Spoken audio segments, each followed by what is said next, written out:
Organizou o Estado da maneira europeia, principalmente a agricultura, as indústrias e o exército.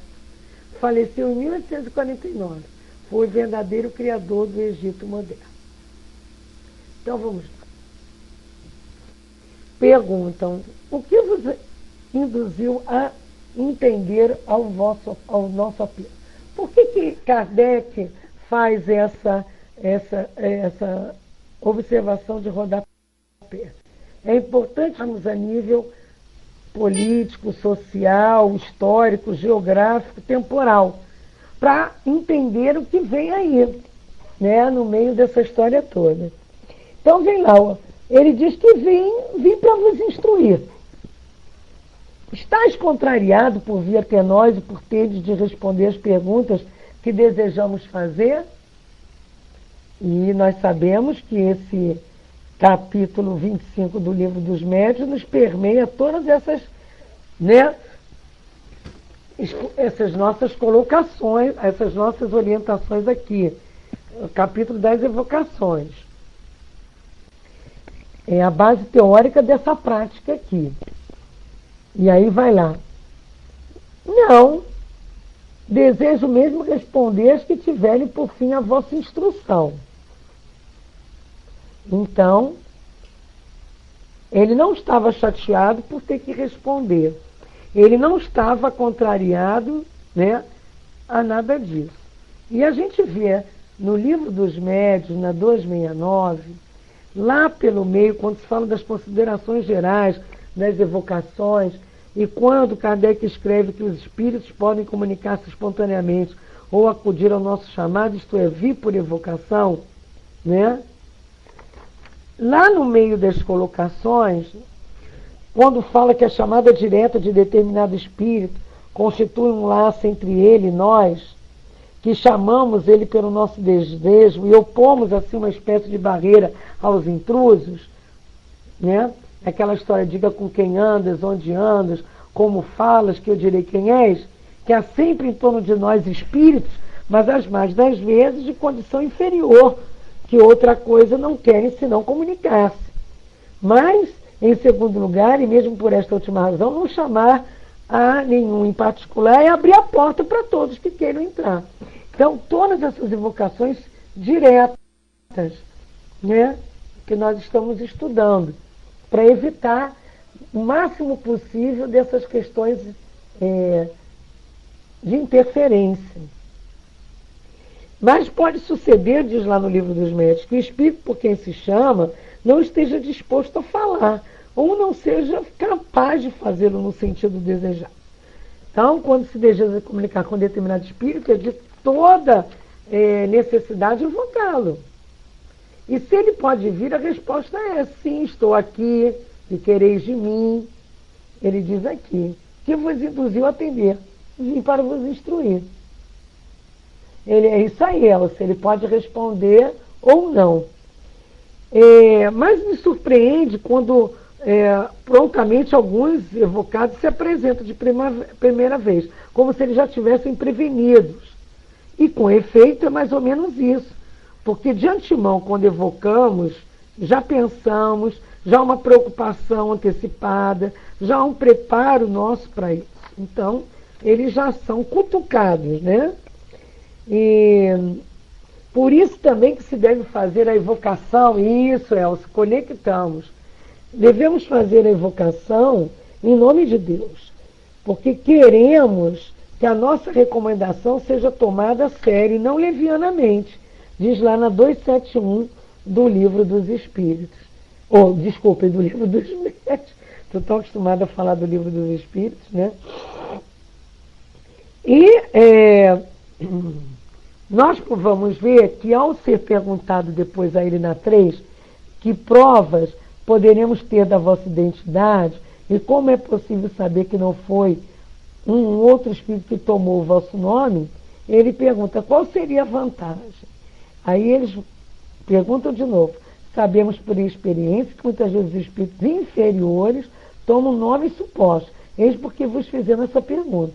Responde Mehmet Hag.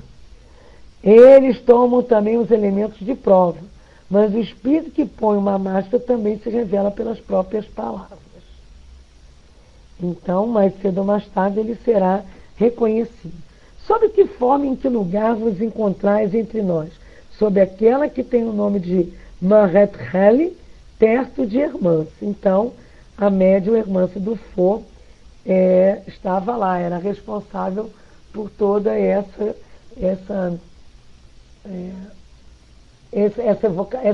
respostas, né? Era através dela. Gostaria que vos desse um lugar especial? Sim, a cadeira vazia. Havia uma cadeira vaga que ninguém havia prestado atenção. Tendes uma lembrança nítida de vossa existência corpórea? Não a tenho ainda nítida, pois a morte me deixou sua perturbação. E nós sabemos disso, né? Que existe essa questão da perturbação espiritual. Nós sabemos que ao retornar ao mundo dos espíritos, os espíritos não recuperam rapidamente as suas lembranças. Há uma fase de calma, de reencontro consigo mesmo. Há uma fase ainda de perturbação. O que está acontecendo comigo? Né? Onde que eu estou? Então, há ainda esse momento que torna essa vida espírita um pouco ainda conturbada. Nós temos essas questões lá no Livro dos Espíritos, que uma vez os espíritos, as almas possuem o quê? Mais percepção ou não enquanto vivas? Sim, possui mais ampla e até mais outras. Mas isso é de imediato. Isso acontece de forma imediata, e aí nós vamos vendo, né, na 237 do Livro dos Espíritos, essas colocações da percepção que vão junto com o estudo da morte, das relações além-túmulo, da fase da recordação da existência corporal, na 304, e se o espírito recorda a sua existência, sim, quer dizer, tendo vivido várias vezes como um homem, lembra-se do que foi, né? A lembrança da existência apresenta o espírito de maneira completa, inesperada depois da morte, e aí dizem os espíritos para nós, não, ela lhe retorna pouco a pouco como alguma coisa que surge do nevoeiro, à medida que nela fixa sua atenção. Então, 304 e 305 do Livro dos Espíritos, né, são complementos teóricos, né, dessa situação.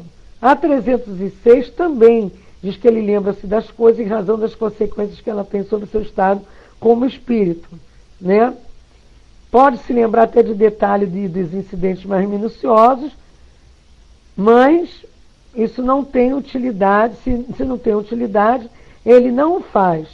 Então, é uma memória seletiva, na verdade, após a morte.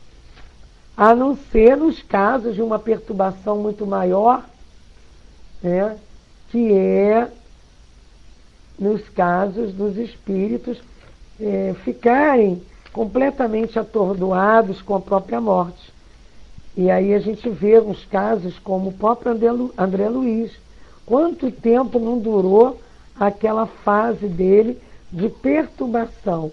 8 anos no umbral, diante das suas dificuldades de compreensão, como também das suas dificuldades morais, né? Então a gente tem que ter essa visão e não ler só separadamente as perguntas do Livro dos Espíritos e aí dando as conexões ou correlações que nos interessam. Cuidado com isso. Nós temos lá também na 163, se a alma pode deixar o corpo imediatamente consciência de si mesma. E consciência imediata não é bem o nome. Ela fica durante algum tempo em perturbação. E todos os espíritos experimentam no mesmo grau, mesma duração a perturbação? Não. Isso isso depende da elevação deles. Então, isso é para nós vermos que em 1857, com essas inscrições, e em 58, com todos esses exemplos, os companheiros puderam ter essa visão clara do trabalho que estava sendo feito e com quem estava sendo, né? Espera aí, deixa eu só responder aqui. Estou em estudo da revista Espírita. Companheiro lá do CELS, porque eles estão com dificuldade também de entrar. Bom, então nós vamos ver e que conforme vai se perguntando, né? E aí nós estamos já lá na 7, na 8. Sois feliz? Não, sou desgraçado. Estás errante ou reencarnado? Eu estou errante. Recordai-vos daquilo que foste na existência anterior a esta. Eu era um pobre na terra. Invejei as grandezas terrenas e subi para sofrer. Desculpe. Se puderes renascer na terra em condição, que condição escolherias na preferência? Obscura. Os deveres são menores. Olha só, hein?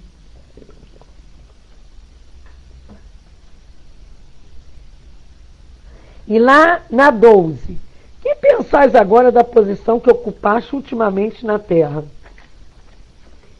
Vaidade do nada. Olha, gente, que visão ampla, né? Diferente. Vaidade do nada. Quis conduzir os homens. Sabia eu conduzir-me a mim mesmo? Olha que autoavaliação, né?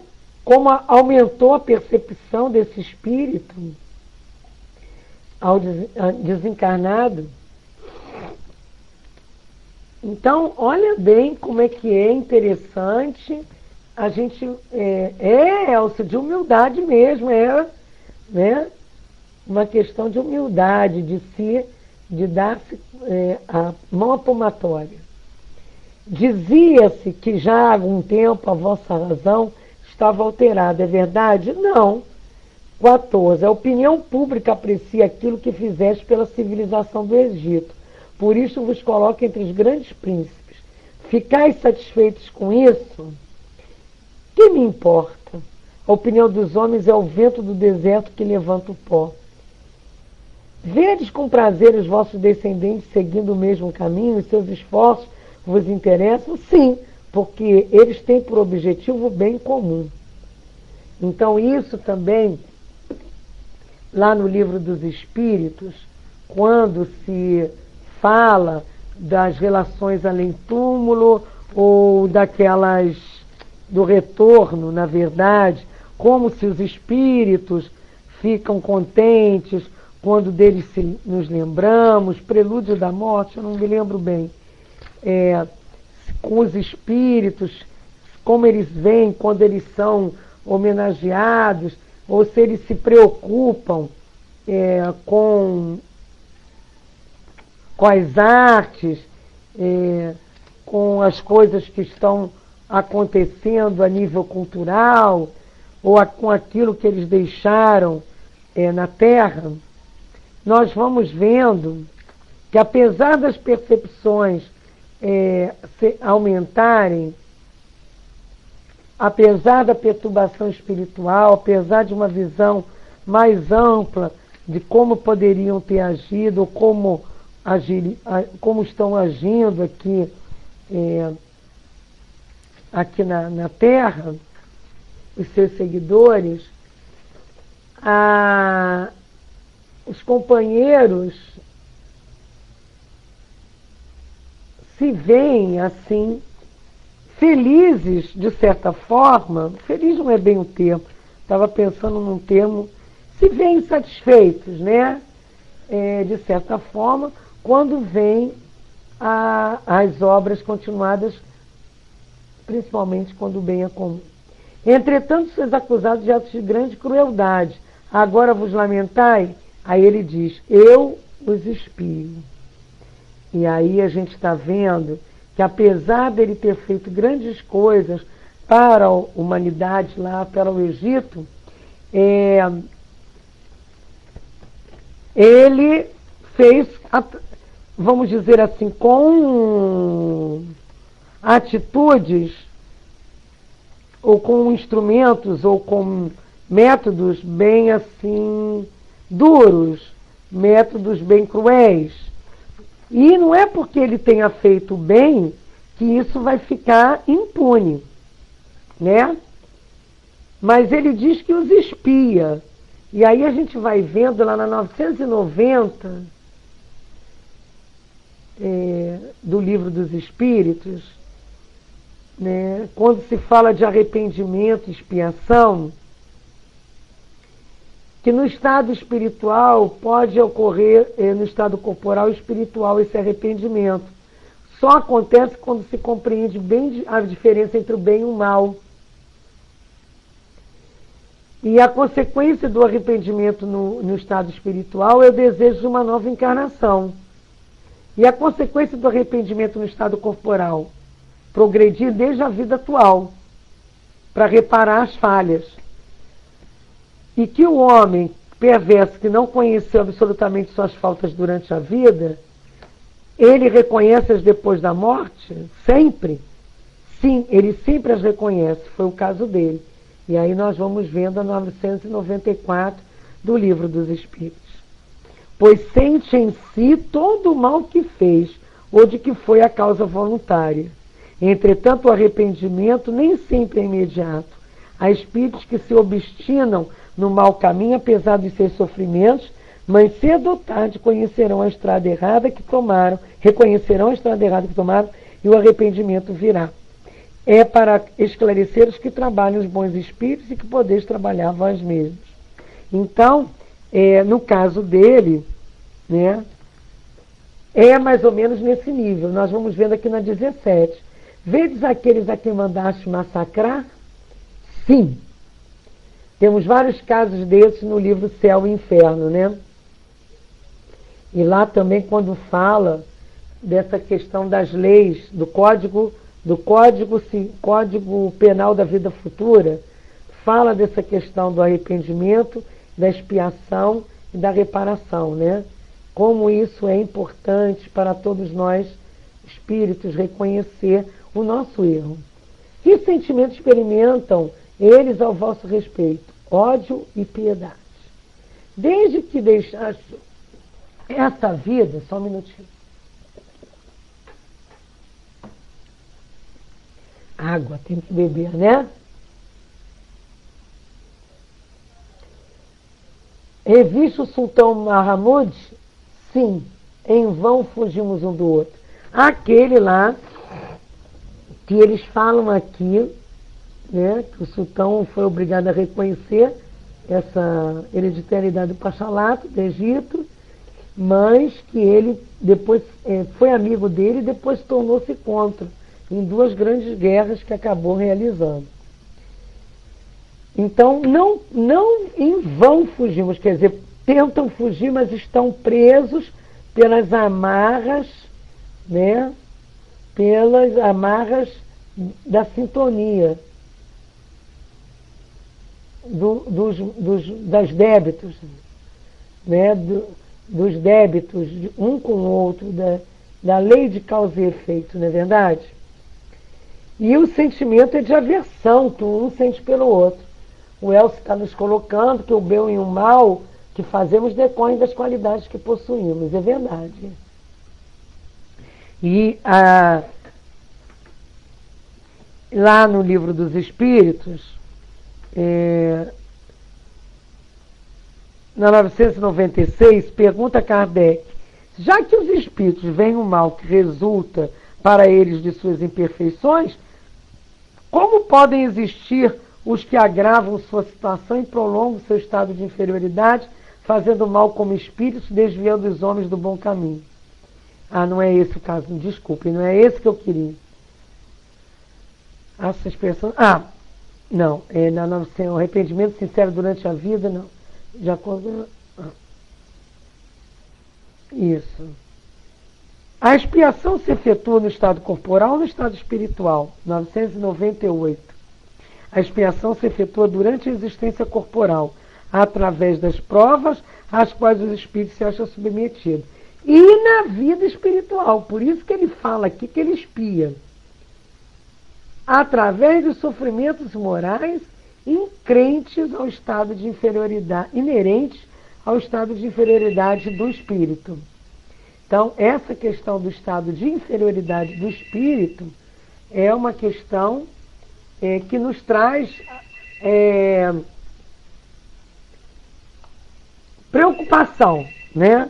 Uma grande preocupação, porque ela nos leva a avaliar a nossa própria imperfeição. A nossa própria imperfeição. Então, nós temos que estar atentos, que, como diz o Elcio, o espírito sofre, resumindo, quer no mundo corporal, quer no espiritual, como está aqui no livro dos Espíritos, a consequência das suas imperfeições. Continuando, ele é uma pergunta lá, né, na 21, qual a vossa opinião atual sobre as penas e recompensas que nos esperam depois da morte? Ele diz, a expiação é justa. E qual o maior obstáculo que tiveste de vencer para a realização de vossos planos progressistas? Eu reinava sobre escravos. Pensais que se o povo que tiveste de governar fosse cristão, teria sido menos rebelde à civilização? Ele diz, sim, a religião cristã eleva a alma. A maometana apenas fala a matéria. Gente, isso aqui é muito importante. Olha lá quando se diz religião cristã do Cristo, né? Quando se diz sobre a importância do Espiritismo, que é a religião cristã, né? Ratificando as falas de Cristo, quando se fala lá na Lei de Progresso, no Livro dos Espíritos, se a doutrina espírita será a religião do futuro, e os espíritos dizem para nós que não, mas será o futuro das religiões, porque o futuro das religiões é voltar à base cristã, né? E pergunto se há influência do espiritismo no progresso. E eles dizem que as ideias se transformam com o tempo e nunca subitamente, mas que o espiritismo pode contribuir para o progresso destruindo o materialismo, que é uma das chagas das sociedades. Então, lá na 799 do Livro dos Espíritos, nós vamos vendo que como a religião maometana, ela apenas fala para a matéria, quer dizer, é uma religião materialista, a religião cristã, que fala do bem ao próximo, que traz essas outras aberturas em nossos corações, ela agiria e age, né, como mudanças em nossas vidas. E aí se pergunta, quando vivo, vossa fé na religião muçulmana era absoluta? Ele diz, não, eu considerava Deus maior. Que pensais agora dessa religião? Ela não forma os homens. Na vossa opinião, Maomé tinha missão divina? Sim, mas a desvirtuou. E aí a gente lembra lá no livro também dos Espíritos, quando se fala das missões e ocupações dos Espíritos, e quando se pergunta, né, falando dos Espíritos lá desencarnados, né, mas trazendo para nós, encarnados, que as funções que nós desempenhamos na ordem das coisas são permanentes para cada um, estão nas atribuições exclusivas de algumas classes, aí dizem os espíritos que não, que todos devem percorrer os diferentes graus de escala para se aperfeiçoarem. Os espíritos de ordem mais elevada, mas tendo que adquirir, eles têm ocupações, né, na eternidade. E as ocupações dos espíritos são incessantes, pois o pensamento dos nós espíritos está sempre ativo. E quando os espíritos, né, vamos dizer assim, quando os espíritos, eu queria falar que quando assim, os espíritos que têm missões a cumprir lá no plano espiritual ou aqui na Terra, e aí dizem que ele pode ter num e do outro lado. E isso está na 568 do Livro dos Espíritos, que era onde eu queria chegar. E quando se pergunta, né, se os espíritos, né, se eles, na verdade, podem, vamos dizer, deixar de executar, né, alguma coisa, se eles podem falir, e a gente sabe, né, que isso pode acontecer. Até Allan Kardec foi dito a ele que se ele não, né, um degrau mais um centímetro é ótimo, que se ele não tivesse condições de fazer a missão, que outro já estaria pronto para fazê-lo, né? Então a gente vai vendo que os espíritos têm, todos nós temos uma missão, mas se nós falimos por nossa culpa, só se nós não formos um espírito superior. Então está lá, na 578. O espírito pode falir na sua missão por sua própria culpa? Sim, se não for um espírito superior. E quais são as consequências disso? Terá que recomeçar sua tarefa. Aí está a sua punição. Além disso, sofrerá as consequências do mal que tiver causado. Então isso está claro para nós também nas questões dos companheiros missionários religiosos, né, como Maomé, Moisés e outros. Todos nós temos uma programação, né, Elsa? Todos nós temos, todos nós planejamos, não é?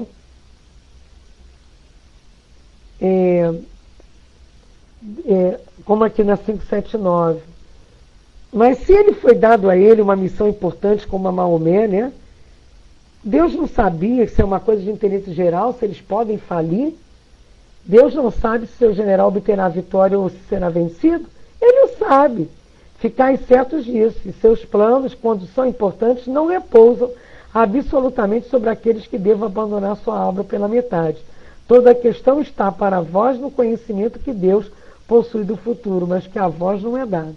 Então ele sabia das possibilidades de Maomé falir e desvirtuar, mas ele deu a chance àquele espírito. Você vê que depois a gente vai vendo aí vários outros trazendo as mesmas questões, até que Jesus reforçou tudo isso e a doutrina veio ratificar nos esclarecimentos mais tarde. Em que a desvirtuou? Ele quis reinar. Que pensar de Jesus? Este vinha de Deus. Como quer dizer? Este seguiu a tarefa. Na 29, na vossa opinião, quem fez mais felicidade, mais pela felicidade humana? Jesus ou Maomé? Por que perguntais? Qual o povo que foi regenerado por Maomé? A religião cristã saiu pura das mãos de Deus. A maometana é obra do homem. Isso é muito interessante quando ele traz essa visão dele como espírito, né? Credes que uma destas duas religiões esteja destinada a apagar-se da face da terra? O homem progride sempre, a melhor perdurará. Que pensais da poligamia consagrada pela região muçulmana? É um dos laços que retém na barbárie os povos que a professam. Credes que a escravidão da mulher seja conforme os desígnios de Deus? Então ele fala de poligamia, ele fala de escravidão. Não. A mulher é igual ao homem, de vez que o espírito não tem sexo. Olha como ele se instruiu na espiritualidade, como abriu, né, os horizontes. E isso a gente vê também na lei de igualdade, lá no Livro dos Espíritos, quando se pergunta sobre a igualdade de direitos do homem e da mulher, na 817, que o homem e a mulher são iguais diante de Deus e possuem os mesmos direitos. E Deus deu a ambos a inteligência do bem e do mal e a faculdade de progredir. E a inferioridade em alguns países é do domínio injusto e cruel que o homem adotou para com ela. É resultado das instituições sociais e do abuso da força sobre a fraqueza. É esse caso aqui que o Livro dos Espíritos, na 818, nos esclarece tão bem. Agora o pessoal está conseguindo entrar, né? E lá mais adiante, quando perguntam a ele, né? E quanto à questão da poligamia, nós vamos ver na lei de reprodução, na lei de reprodução, nós temos a clareza que o matrimônio, as relações entre um homem e uma mulher, né, não é casamento, né, é a união permanente de dois seres, é contrário à lei de Deus, é um progresso na marcha da humanidade. Está lá na 695 do Livro dos Espíritos. Então, poligamia, que não traz essa questão da união permanente de dois seres, é algo a ser discutido, né? E qual seria o efeito da abolição dentro do casamento sobre a sociedade humana? Retorno à vida dos animais. Então, outro tipo de relação é animalesca ainda. E aí Kardec, né, fala da união livre e fortuita do sexo, o estado de natureza, que o casamento constitui um dos primeiros atos de progresso nas sociedades humanas, porque estabelece a solidariedade fraterna e se encontra em todos os povos, embora em condições diversas. E que a abolição do casamento seria, portanto, o retorno à infância da humanidade e colocaria o homem abaixo até de certos animais que lhe dão um exemplo de uniões constantes. Olha que interessante. E aí quando fala também, né, no Livro dos Espíritos da questão do celibato, da questão da indissolubilidade do casamento, como também no Evangelho, mas nós não vamos tocar nisso, porque nós vamos continuar aqui rapidinho essas falas do nosso companheiro Mehmet Ali. Gostaram? Disse que o povo árabe não pode ser conduzido senão pelo rigor. Não pensais que os maus tratos, em vez de o submeterem, apenas o embrutecem? Sim, é o destino do homem. Avilta-se quando escravizado. Podeis da antiguidade, quando o Egito era florescente, e dizer-nos as causas da sua decadência moral? A corrupção dos costumes. E aí nós vamos ver aqui também no Livro dos Espíritos, quando fala de poligamia, na 700, a igualdade numérica mais ou menos existe entre os sexos, constitui indício da proporção segundo a qual devem se unir? Sim. Tudo tem um objetivo na natureza. E qual das duas, a poligamia ou a monogamia, está mais de acordo com a lei da natureza? A poligamia é uma lei humana cuja abolição marca um progresso social. O casamento, segundo as vistas de Deus, deve estar fundamentado na afeição dos seres que se unem. E com a poligamia não há afeição real, há apenas sensualidade. Então, na 701 do Livro dos Espíritos, responde a essa questão aqui elaborada para o nosso companheiro Pachá do Egito. A questão também da corrupção dos costumes, a gente vê lá na Lei de Sociedade, também no Livro dos Espíritos, quando os Espíritos mostram para nós a importância da civilização, quase que eu me enrolo aqui, né? A importância, queridos amigos, bem-vindos, apesar de estarmos já quase no final do nosso estudo, para passarmos para a palestra do Centro Espírita Leon Denis sobre o Livro dos Médiuns. Estamos nesse horário de 6h15 às 7h15, todas as segundas-feiras, estudando o livro, a Revista Espírita, a grande obra de coletânea de artigos de observação do nosso querido Hippolyte Léon Denis Rivaio, Allan Kardec, que deu origem ou foi reconhecida por ele como importante por analisar casos a ele enviados durante toda a sua pesquisa, toda a sua observação sobre a vida, né? Então, nós vamos ver lá na Lei de Sociedade, depois da Lei de Trabalho, deixa eu conseguir, vamos caminhar, é o capítulo 4 que não está lei de reprodução, quando lei de conservação e de destruição, lei de progresso, e aí a gente vê a lei de sociedade no capítulo 7, nós precisamos, né? Nós precisamos dessa vida em sociedade para aprimoramento, né? E qual seria para a sociedade o resultado do relaxamento, inclusive dos laços de família, quer dizer, dos costumes dessas afeições. Seria uma recrudescência do egoísmo. Mas existe uma pergunta que se fala, e aí eu pensei que fosse na lei de sociedade, mas deve ser na lei de progresso, quando se pergunta sobre a marcha do progresso, sobre a questão, não do maior obstáculo, nem dos povos degenerados, mas da civilização. Achei. A civilização é um progresso, conforme alguns filósofos, uma decadência, progresso incompleto. O homem não passa subitamente da infância à idade madura. É racional condenar a civilização? Condenai antes os que dela abusem, não a obra de Deus. Então, quando existem essas questões aqui colocadas a respeito da corrupção dos costumes, é o homem abusando da obra de Deus, né? Ele não cumprindo com aquilo que está previsto na lei.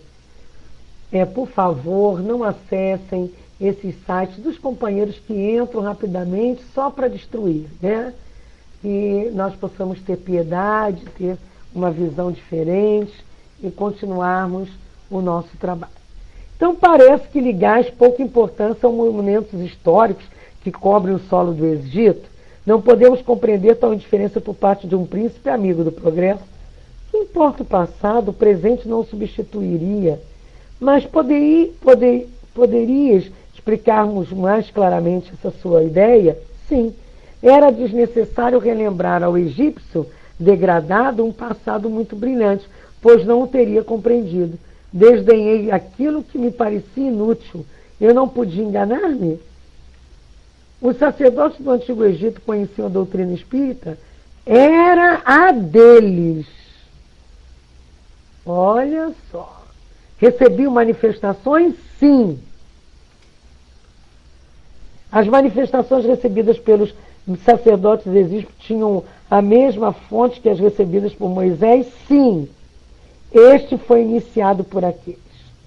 Fantástica essa revelação, né? A gente já sabia, né?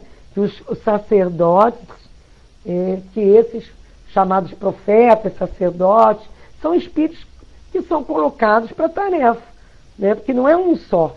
Vários vêm formando aquela pleiade para, vamos dizer, a implantação do trabalho. Por que então as manifestações recebidas por Moisés eram mais potentes que dos sacerdotes egípcios? Moisés queria revelar, enquanto os sacerdotes egípcios queriam ocultá-las. Pensais que a doutrina dos sacerdotes egípcios tivesse qualquer ligação com a dos indianos? Sim. Todas as religiões mães estão ligadas entre si por laços quase invisíveis, porque elas vêm da mesma fonte. Então, por isso que tem aquela história do espiritismo ser a religião do futuro. Na lei de progresso falam os espíritos para nós que será o futuro das religiões, porque está tudo lá, né? Está tudo lá dentro, né? Tanto que quando falo que a história nos mostra uma multidão de povos que após os abalos que os perturbados recaíram na barbárie, e cadê o progresso? Os espíritos dizem que tua casa se cair, tu a derrubas para construir uma nova mais sólida e mais cômoda. E que quando ele fala, né, da sorte futura das almas que animam essas raças, chegarão como todas as outras à perfeição. E os homens mais civilizados podem ter sido selvagens? Ele diz que todos os somos, né? E que os povos são individualidades coletivas como os indivíduos. Passam pela infância, pela idade madura e pela decrepitude. Daí a gente entender a queda egípcia, né, gente? A queda egípcia. E aí nós vamos ver que mesmo com todas essas irregularidades, há um progresso regular e lento. porque é a força das coisas, né? Há uma força na natureza, a força da lei divina, que leva a esse progresso maior. Então, quando se pergunta sobre as religiões, nós temos que estudar, como estamos estudando aqui, às quintas-feiras, 6h15 às 7h15, o depois da morte. Nós já estudamos toda essa visão, né, das religiões, que Denim faz um resumo nesse livro, Depois da Morte, mostrando que todas saem da mesma fonte, mas que o homem a deturpa, né? A deturpa com o tempo, né? Destas duas religiões, isto é, dos egípcios e dos indianos com a matriz, elas são irmãs. Como é que vós, que em vida eres tão pouco esclarecidos sobre esses assuntos, podeis agora responder com tanta profundeza? Outras existências me ensinaram. Então, a importância, né, da reencarnação, do aproveitamento das ideias. Então, no estado da erraticidade em que agora vos encontrais, tendes pleno conhecimento das vossas existências anteriores? Ele diz, sim, salvo da última. Olha que interessante. E isso a gente vê, né, lá no estudo da vida espírita, né, quando se pergunta se o espírito se lembra dos detalhes, se ele vai, como a vida passada se desenha na sua memória, que tanto há um esforço, todos os atos cuja lembrança lhe interessa são para ele como que presentes. Quando mais desmaterializado, menos importância dá às coisas materiais. E ele se lembra do que é importante. E ele se lembra de todas as existências que o precederam, que acabaram de deixar. Todo o seu passado se desenrola diante dele, como as etapas percorridas pelo viajante. Quando as primeiras existências, aquelas que podem ser consideradas como a infância dos espíritos, eles se perdem no vago e desaparecem na noite do esquecimento. Então, na 308 do Livro dos Espíritos, nós temos isso aí, claro, em teoria para todos nós. Nós vamos fechando o estudo, né, para que o CELD entre no seu trabalho de transmissão. Na 45 até a 52 dessa mensagem, resumindo, né? Que espírita, hein? Que a gente tem essa mania, né? Só porque eu sou espírita, eu tenho que ser perfeito. Só porque o outro é espírita, não pode errar. Só porque o outro é padre, porque é pastor, porque... Não, nós somos médium na casa. Temos que ter controle maior. Obrigação disso, mas erramos também, né? E aí é porque foste sacerdote naquele tempo que não nos pudeste falar do conhecimento das antigas religiões? Sim, mas não sou suficiente perfeito para poder tudo saber. Outros leem no passado como num livro aberto. E isso a gente viu aqui na 308 do Livro dos Espíritos.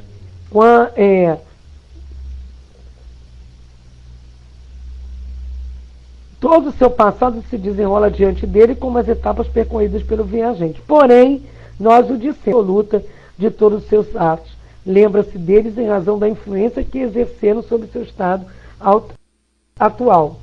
Agora, os espíritos conservam a lembrança de algumas situações mais amplamente? Sim. Conservam aqueles que têm uma visão superior. Aqueles que, na verdade, já ampliaram a sua concepção moral. E aí eles perguntam sobre a questão das pirâmides, né? Aí ele diz, é muito tarde, quase 11 horas da noite que era, mas pedimos que tenhas a bondade de responder. Não, é muito tarde, hariam outras mais. Poderias fazer-nos o favor de responder em outra ocasião? Não me comprometo. Não obstante, nós vos agradecemos a benevolência com que nos respondeste às outras perguntas. Bem, eu voltarei. E ele voltou, e na semana que vem a nossa amiga Leila vai tratar dessa volta, né, dessa volta evocativa, evocatória, não sei como falar para vocês. Quem quiser ir lendo, né, semana que vem, me remete a Halley. Segunda comunicação é novembro de 1858, né? E o estudo do Evangelho, capítulo 3 e o item 13. Continuamos estudando, acompanhados pelo Livro dos Médiuns, capítulo 25. Pelo adiantado da hora, eu não vou nem pedir ninguém para fazer a prece, eu mesma vou fazer para o Celde entrar, tá? Diga ao Celde que eu estou fazendo a prece aí, só para ele ver. Põe aí, por favor, na área de texto. Prece de encerramento, Júnior, ou menina amigo. Querido Mestre Jesus, amigo de todas as que nos fornece essa força para darmos continuidade aos nossos trabalhos de estudo dessa revista maravilhosa, que é a Revista dos Espíritos, no sentido do acompanhamento trazido por Allan Kardec. Que os amigos queridos aqui presentes continuem pelo estudo que a casa traz de Leon Denis e que nós possamos, como Grupo Espiritismo.net, agradecer a presença de todos, encarnados e desencarnados, e que esses exemplos desses espíritos evocados possam servir para a nossa melhoria íntima, reforçando nossa reflexão sobre os nossos atos do dia a dia. Agradecemos a participação de todos, principalmente dos nossos amigos Nina Nil e Júnior, ao nosso Elcio, que colaborou bastante na área de texto, com as suas reflexões e afirmativas, e a todos os outros presentes que estiveram aqui com todo o nosso carinho, nosso amor, com todo o nosso respeito a esses espíritos de luz da falange de Caibar Schutel. Graças a Deus. E assim possa ser. Até segunda às 6h15 para esse estudo. Agora nós passamos para a nossa amiga Mana e para o nosso grupo Celde. Quem quiser, fica. O estudo será muito interessante com o nosso amigo Joaquim.